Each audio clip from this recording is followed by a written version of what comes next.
With the celebration of President's Day, a look back at presidential history reveals more than half of those who served as president also served in the National Guard or state militia.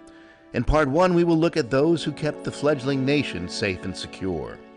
Starting with our first president, as a lieutenant colonel in the French and Indian Wars, George Washington soon saw firsthand the problems faced by citizen soldiers who left their homes and plows to resist the French. With the start of the Revolutionary War, Colonel Thomas Jefferson's military duties included reporting directly to the governor of Virginia and preparing the county militia for mobilization. Jefferson was also responsible for providing militia soldiers as replacements for the Virginia regiments of the Continental Army. In 1775, after serving briefly as a private, James Madison was commissioned as colonel and commander of the Orange County Regiment, Virginia Militia, where he was responsible for the training and readiness of his regiment. In 1781, he was appointed county lieutenant of Orange County, Virginia, and was responsible for all militia affairs in the county, including supervising the training of the militia. James Monroe joined the Continental Army's 3rd Virginia Regiment in September 1775 and was wounded at Washington's Christmas Eve victory in Trenton. Monroe resigned from the regular army in 1778, but in October 1780, the British invaded Virginia, and Monroe found himself the colonel of an emergency regiment of militia, which he himself had rushed to raise and organize. The 4th president with military service, Monroe was the last of the Revolutionary War generation to serve as chief executive. Andrew Jackson was a major general in the Tennessee militia. In 1814, he was commissioned a major general in the regular army of the United States to fight the British at Pensacola, and a month later he fought the long-remembered Battle of New Orleans. Andrew Jackson became the 7th president of the United States in 1829. During the War of 1812, William Henry Harrison served as a major general with the Kentucky militia before he was appointed to the Supreme Command of the Army of the Northwest. He recaptured Detroit in the fall of 1813 and then decisively defeated the British and their Indian allies near Thomasville, Ontario. More history of presidents who served in the Guard is coming in Part 2.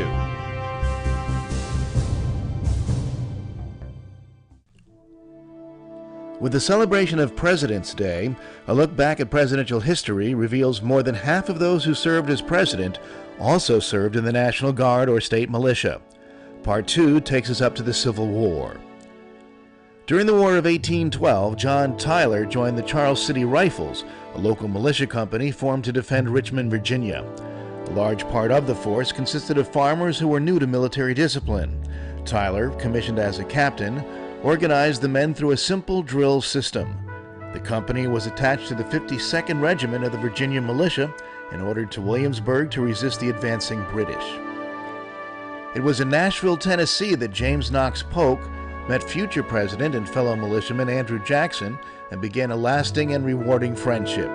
They came to be called Old Hickory and Young Hickory. In 1821, Polk was chosen a captain and later a major in the Mower County, Tennessee militia. In 1806, young Zachary Taylor joined the Kentucky militia and was commissioned as a lieutenant, South Regiment.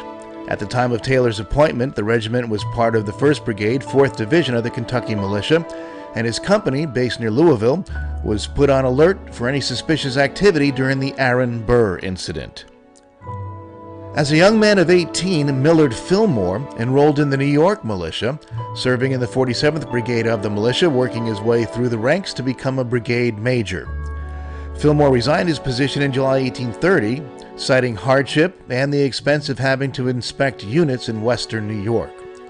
Fillmore also supported home guards in the Buffalo area. During the time of the Civil War, these units raised funds and helped recruit volunteers for the war effort. Franklin Pierce was born in 1804 with a militia tradition in his veins, the son of a hero of the American Revolution who was among Washington's most trusted combat officers. In 1831, he was appointed a colonel in the New Hampshire militia and served as the governor's aide-de-camp. The 1846-48 Mexican War took him into active military service as a brigade commander in General Winfield Scott's army. After Washington City was captured by the British in 1814, James Buchanan urged his countrymen to volunteer in the defense of Baltimore and was one of the first to enroll. On August 25, 1814, he joined Judge Shippen's cavalrymen, a local militia company in Lancaster, Pennsylvania. Buchanan would later become the 15th President of the United States. More history on presidents who served in the Guard is continued in Part 3.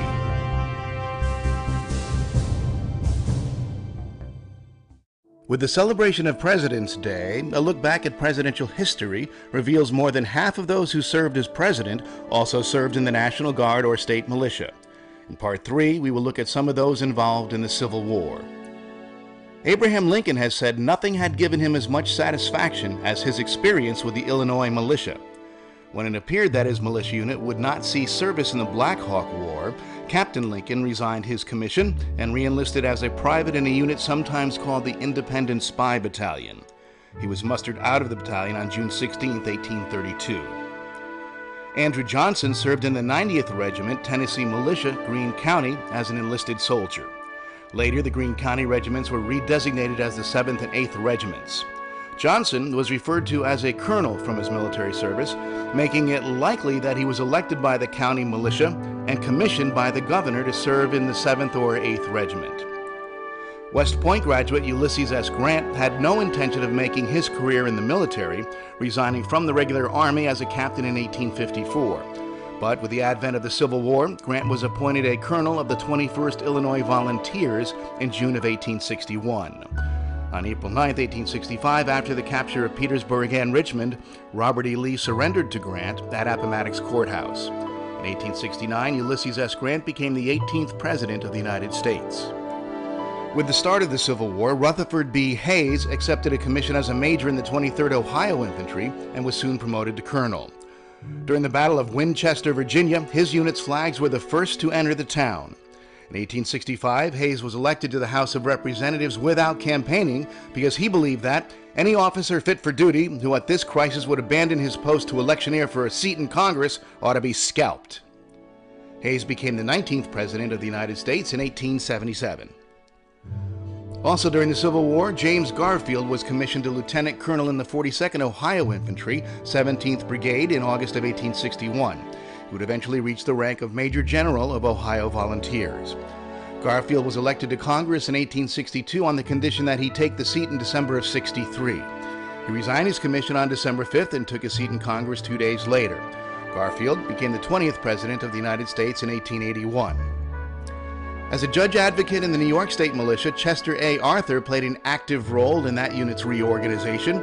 With the start of the Civil War, the governor appointed him as New York's acting quartermaster general of the state militia. He was promoted to brigadier general and inspected the New York troops at Fredericksburg and on the Chickahominy River. Later, he was officially appointed to the post of quartermaster general.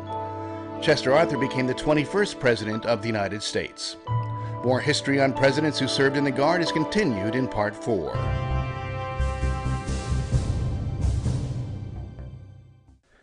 With the celebration of President's Day, a look back at presidential history reveals more than half of those who served as president also served in the National Guard or state militia. Part 4 takes us through to the present day.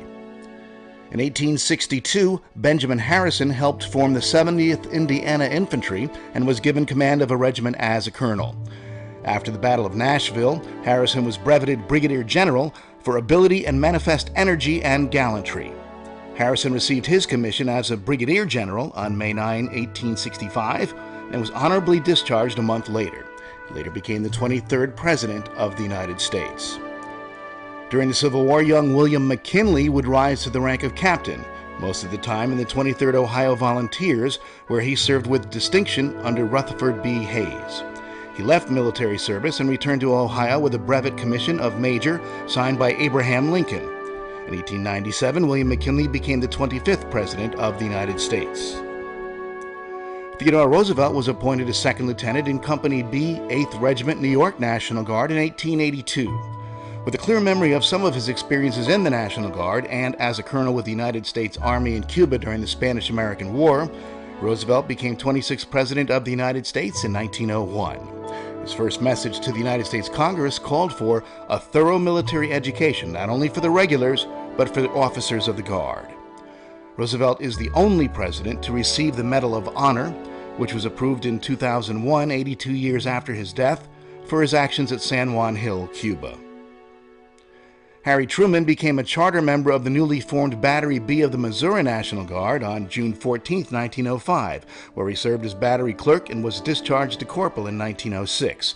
But with the United States declaration of war on Germany, he re-enlisted in the Missouri National Guard, where he was elected first lieutenant at the age of 33 in the 2nd Missouri Field Artillery. Truman was discharged from the U.S. Army as a captain in 1919. He became the 33rd President of the United States in 1945. In 1968, George W. Bush joined the Texas Air National Guard's 147th Fighter Group at Ellington Field, completed Air Force flight training, and served as an F-102 fighter pilot before he left the Guard in 1973. Inaugurated as the 43rd President of the United States in January 2001, he was the first former Air Guardsman to serve as Commander-in-Chief of the nation's armed forces. After the attacks of September 11, 2001, President Bush reassured the American people while strengthening the nation's homeland defenses and launching a global war on terrorism. He was the 23rd member of the militia and National Guard to serve as the nation's chief executive.